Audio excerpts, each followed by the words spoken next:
What if I told you that the exercise doctors usually recommend for poor leg circulation isn't even close to the most powerful one? Here's the part that surprises people. It's not walking, it's not stretching, it's not compression socks. There's one specific movement, and by the end of this video, you'll understand exactly why surgeons quietly consider it the most important one of all. But I'm not going to give it to you yet, because if I hand it to you right now, out of order, you won't understand why it works, and you won't do it correctly. So, stay with me. This will be worth it. You already know the feeling I'm talking about. Cold feet that never seem to warm up, legs that feel heavy by the time evening comes, ankles that puff up if you sit too long, maybe even a strange burning sensation that shows up right when you're trying to fall asleep. You've probably been told this is just getting older. Here's the scary part. That's not actually true, and believing it is exactly what keeps people stuck. Let me ask you something. How many times have you quietly said no to something you actually wanted to do, a walk, a garden, a grandchild's birthday party, because you were worried your legs simply wouldn't hold up? You're not alone in that. According to the CDC, roughly 1 in 5 adults over 65 in the United States report some form of chronic leg or circulation discomfort that affects their daily activities. That's not a small number. That's millions of people quietly rearranging their lives around legs they've stopped trusting. Think about what that actually looks like in a normal week. It's turning down an invitation to walk the boardwalk with your grandkids because you're not sure you can make it back to the car. It's parking as close to the entrance of the grocery store as you possibly can, even if that means circling the lot 3 times. It's sitting out the family reunion softball game and telling everyone you'd rather just watch. None of these moments feel dramatic on their own, but stack them up over months, over years, and they quietly become a smaller life than the one you actually want. I've spent years in the operating room looking at legs from the inside, not just seeing symptoms the way a checklist does, but seeing the actual vessels, the actual valves, the actual muscles that decide whether your blood moves freely or stalls. And here's what shocked me the first time I really studied this. The fear so many people carry quietly, the fear of a cane, of a fall, of a wound that won't heal, of one day hearing the word amputation. That fear is valid. But in most cases, it's preventable, not with a miracle, with mechanics. I want to sit with that word for a second, mechanics. Because that's really what this comes down to. Your legs aren't broken the way a lot of people assume. In most cases, nothing has failed catastrophically. What's happened instead is quieter and, honestly, far more fixable. A system that depends on regular activation simply hasn't been activated enough. It's the difference between a car battery that's dead because the alternator failed and one that's just drained because the car hasn't been driven in weeks. One of those is a repair job. The other one just needs the right kind of use again. Here's the surprising part. This isn't really about age at all. It's about one system in your body that quietly weakens if nobody ever tells you to use it. Let's make this simple, because most explanations of circulation are more confusing than they need to be. You actually have 2 separate delivery systems in your legs, and they work in opposite directions. Your arteries carry fresh, oxygen-rich blood down from your heart to your feet, the same way a delivery truck brings packages down a hill. Gravity does most of the work, so this part rarely struggles much on its own. Your veins have the much harder job. They have to carry that same blood back up against gravity all the way from your toes to your heart, like pushing that delivery truck back up the hill by hand. That uphill trip is where almost every circulation problem after 60 actually begins. Picture an old house with plumbing that used to work perfectly. The pipes are still there, the water is still flowing. But the pump has weakened, and a few valves aren't sealing the way they should. Where does the water end up pooling? The lowest point in the house. In your body, that lowest point is your feet and ankles. That's the swelling. That's the heaviness. That's the cold you feel in your toes even when the rest of you is warm. And just like that old house, the problem tends to be invisible for a long time before it becomes obvious. Nobody notices a slightly weaker pump on day one. What they notice is a puddle months or years later, and by then it feels like the problem appeared out of nowhere. Your legs work the same way. The weakening happens gradually, quietly, while you're simply living your life, sitting at a desk, sitting in a car, sitting in a favorite chair in the evening. And then one day the swelling, the heaviness, the cold feet all show up at once, and it feels sudden, even though it wasn't. Here's something that might surprise you. Compression socks, drinking more water, eating less salt, these are the things people are told over and over again, and none of them are wrong, exactly. They can genuinely help around the edges, but none of them rebuild the pump itself. It's a little like tightening the hose on that old house without ever fixing the pump. You might slow the leak down. You won't solve the actual problem. The pump is muscle, and muscle responds to one thing, and one thing only, movement, done the right way. I want to be fair to those tools, though, because I don't want you throwing away your compression socks tonight. Compression socks apply outside pressure that gently assists blood moving upward, which can genuinely reduce swelling in the moment. Cutting back on salt reduces the amount of fluid your body tends to retain in general. Staying hydrated helps your blood stay at a healthier consistency. These things matter. They're just not the whole story, and they were never designed to be. They're support tools. They are not the engine. Now here's what shocks most people, including plenty of well-meaning family members who keep saying, just walk more. Walking is wonderful for your heart. But if you're taking short, careful, protective steps because deep down you're a little afraid of losing your balance, you may be walking every single day and still not activating the one system your legs depend on most. Here's why that happens. A full, confident walking stride uses your calf muscles through their complete range of motion, rising up onto the ball of your foot with real force at the end of every step. But a protective, shuffling step, the kind so many people adopt without even realizing it once they start worrying about falling, barely uses that range at all. The foot lands, the foot lifts, and the calf never really gets squeezed the way it's supposed to.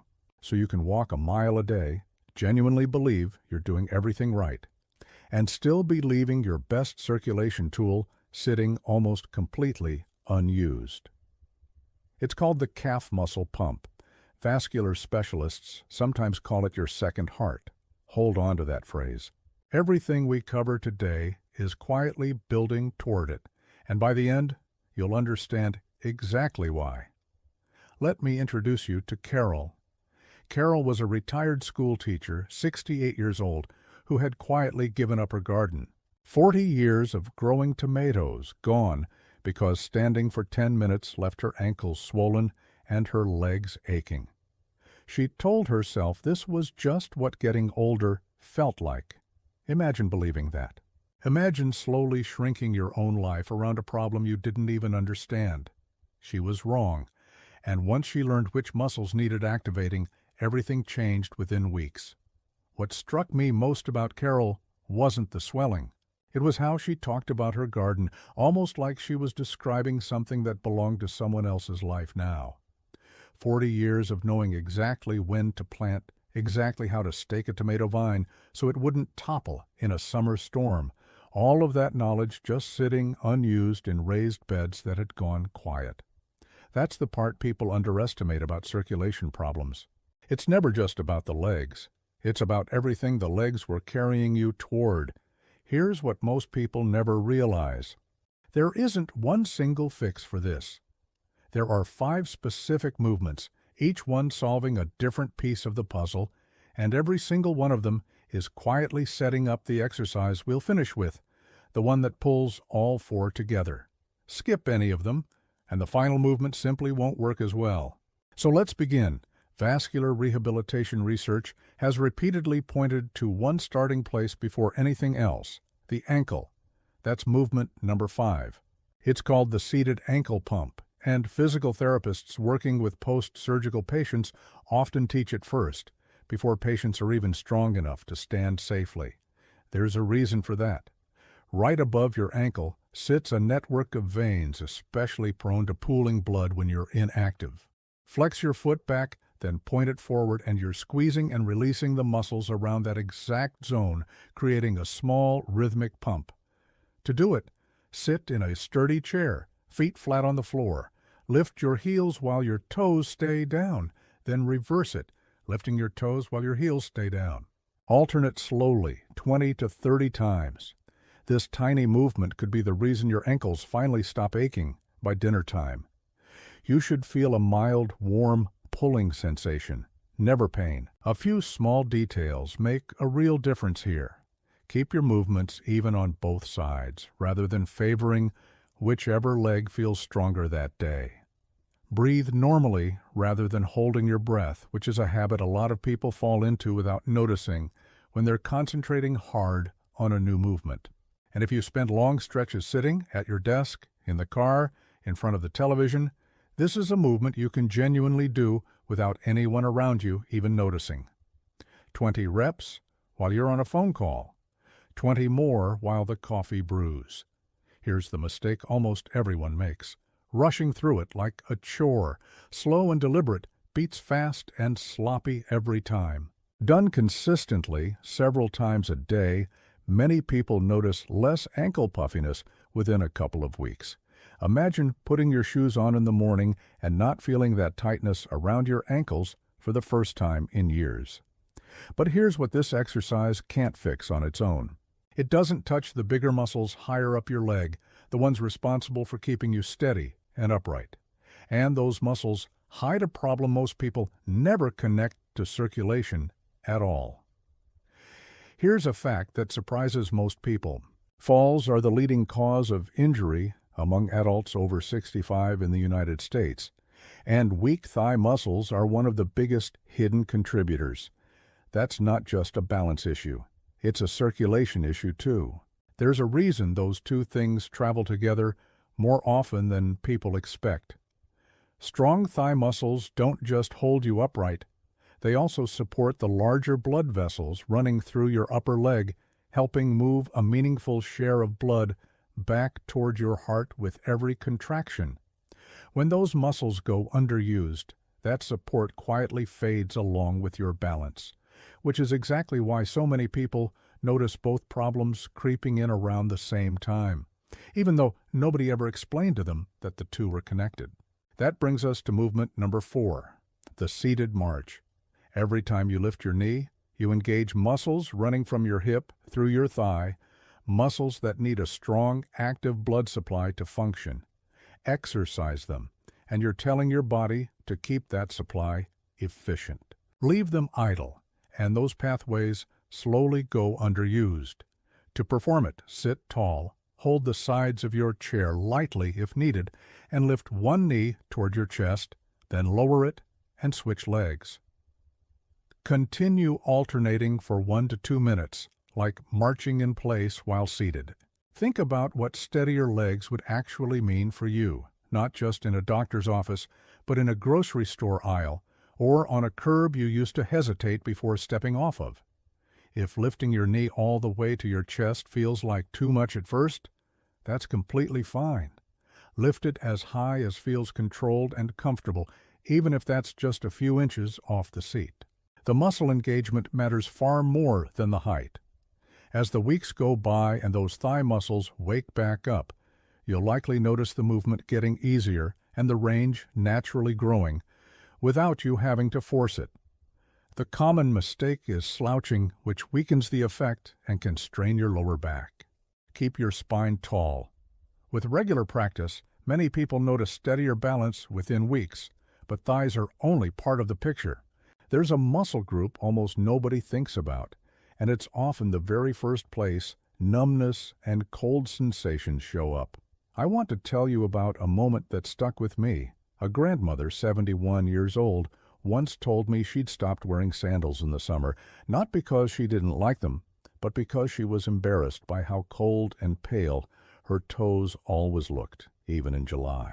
That single detail, sandals, is such a small thing, But it's exactly the kind of quiet loss this video is about.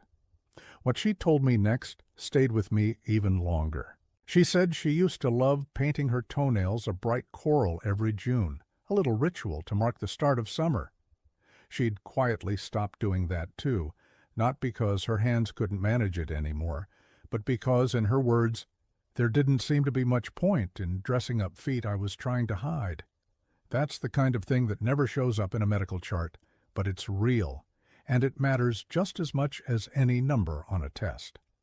Movement number 3 is the toe spread and grip. Your feet contain a dense network of tiny blood vessels, and those tiny vessels depend on your foot muscles staying active. Modern shoes, especially stiff, supportive ones, have quietly reduced how much those small muscles move throughout the day. To do this, sit down. Remove your shoes if you can, spread your toes apart as wide as possible, hold a few seconds, then curl them tightly inward as if picking up a small towel with your toes. Repeat 10 to 15 times per foot. Here's the strange part. Something this small, done consistently, is often what finally brings feeling back to toes that have felt half asleep for years. You can make this movement even more effective by doing it barefoot on a slightly textured surface. A folded towel works well, which gives your toes a little more to grip against. Some people also find it satisfying to actually pick up small objects with their toes. A washcloth, a sock balled up on the floor, a few coins spread out on a rug. It turns a rehab exercise into something that almost feels like a game, and consistency has a way of following whatever feels the least like a chore. The mistake here is expecting something dramatic. This one is subtle, so be gentle, especially if you have arthritis. Many people notice warmer, less numb toes after a few weeks of daily practice. But even strong feet and strong thighs still leave a gap. None of this directly addresses your veins, the vessels responsible for actually pushing blood back upward against gravity every single moment of the day. Here's where things get interesting. This next exercise is the first one that speaks directly to your deep veins, and it's the true beginning of what we've been building toward this entire video. Movement number 2 is the wall-supported calf raise. Deepen your calf sit veins, carrying a significant share of the blood traveling back up from your foot. Surrounding those veins are muscles that, when they contract, squeeze the vein walls and push blood upward, while tiny one-way valves stop it from sliding back down. This is the beginning of that second heart system I mentioned earlier. To do this, stand facing a wall or sturdy counter for balance, feet flat, hip width apart. Rise slowly onto your toes, lifting your heels as high as comfortable.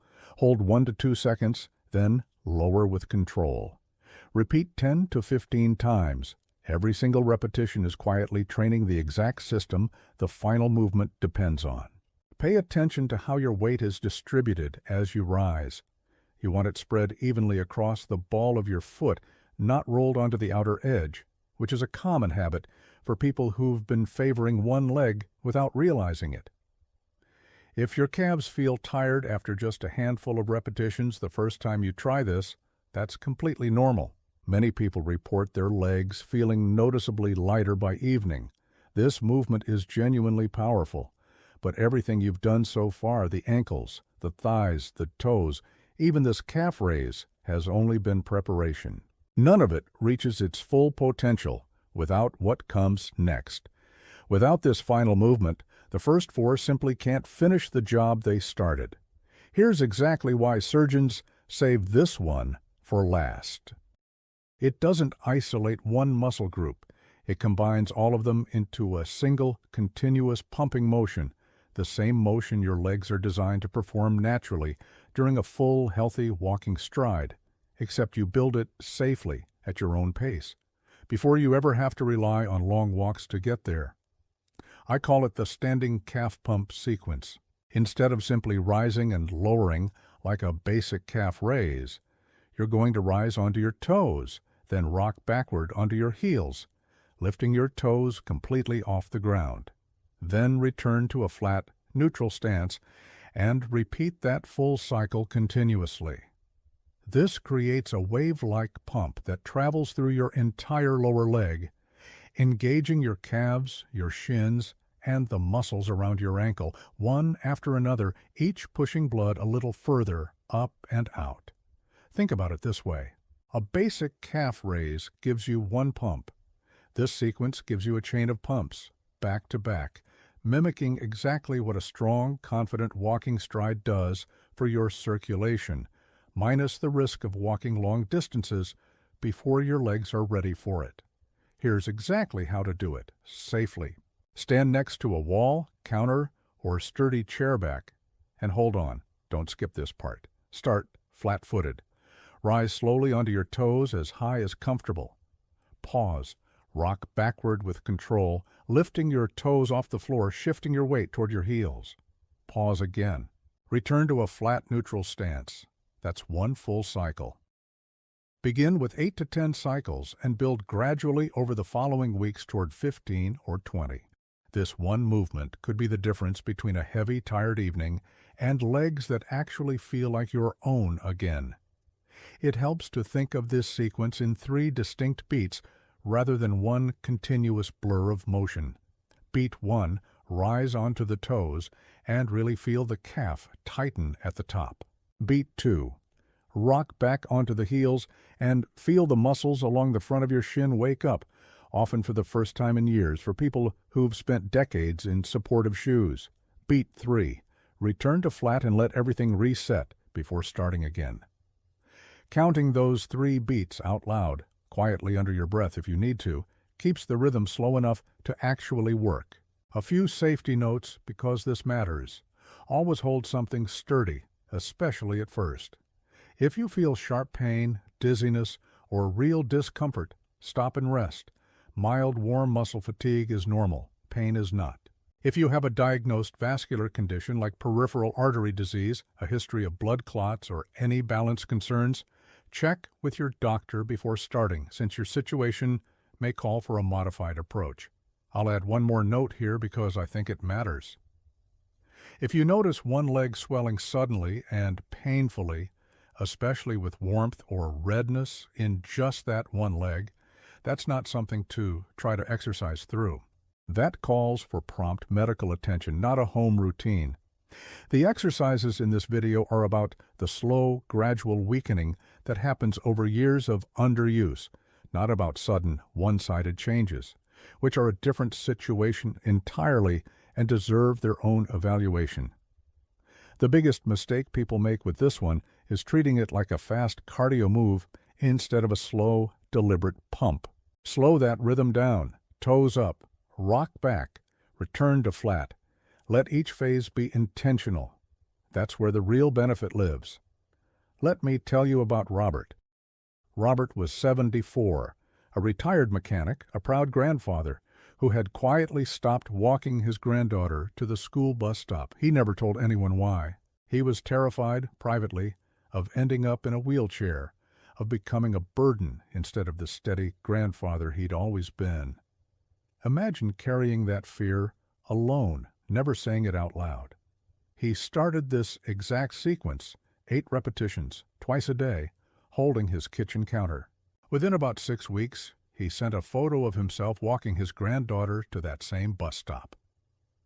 I can't promise identical results for everyone because every body is different, but Robert's story is exactly why I wanted you to see this exercise, not skip past it. What Robert told me afterward has stuck with me maybe more than anything else in that story. He said the hardest part was never the exercise itself. It was the first few days of doing it quietly, in his kitchen, not knowing yet if it would actually work and choosing to keep going anyway. That's really what this comes down to for most people. Not whether the movements are effective, they are, but whether you give yourself the handful of weeks it takes to find that out. So what can you realistically expect if you commit to all 5 of these?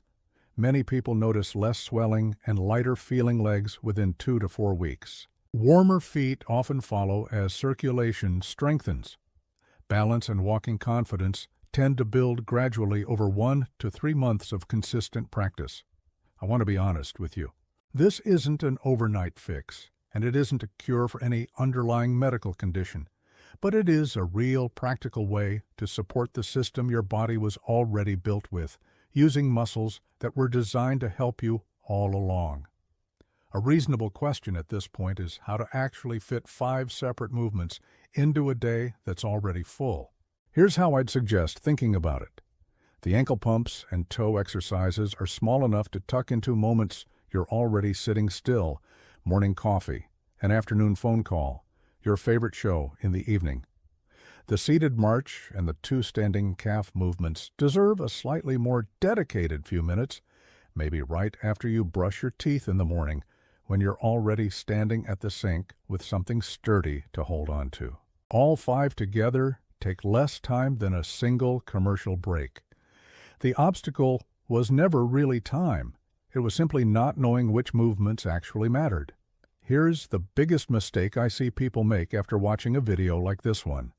They feel motivated for a day, maybe 2, and then life gets busy, and it quietly disappears. Don't let that be you.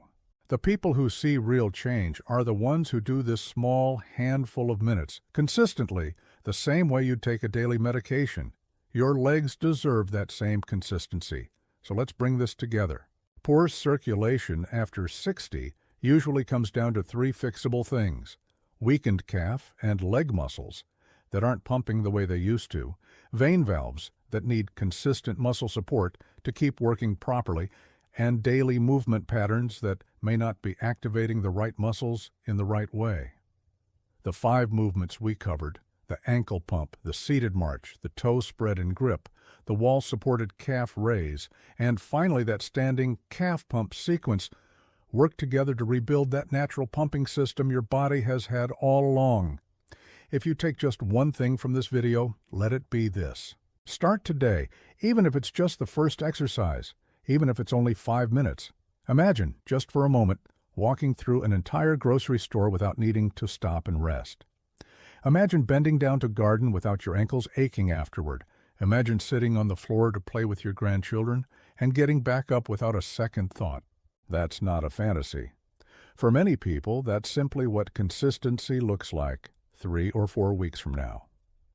Tell me in the comments below, which of these 5 surprised you the most? The one where you felt something you didn't expect. I read every one, and I want to know how this landed for you. But before you go, I need to ask you something honestly. What good is stronger circulation if your balance still isn't steady enough to trust? Because here's what I haven't told you yet. There's a specific quiet weakness that shows up in almost every single patient I've ever treated for a fall, and it has nothing to do with age and everything to do with one muscle group nobody ever tests for. In the next video, I'm going to show you exactly what it is and the simple movement that rebuilds it, so that unsteady feeling, the one that makes you grab for the counter just a little too often, finally starts to fade. Click on it now. This is the piece most people are missing, and once you see it, you won't be able to unsee it.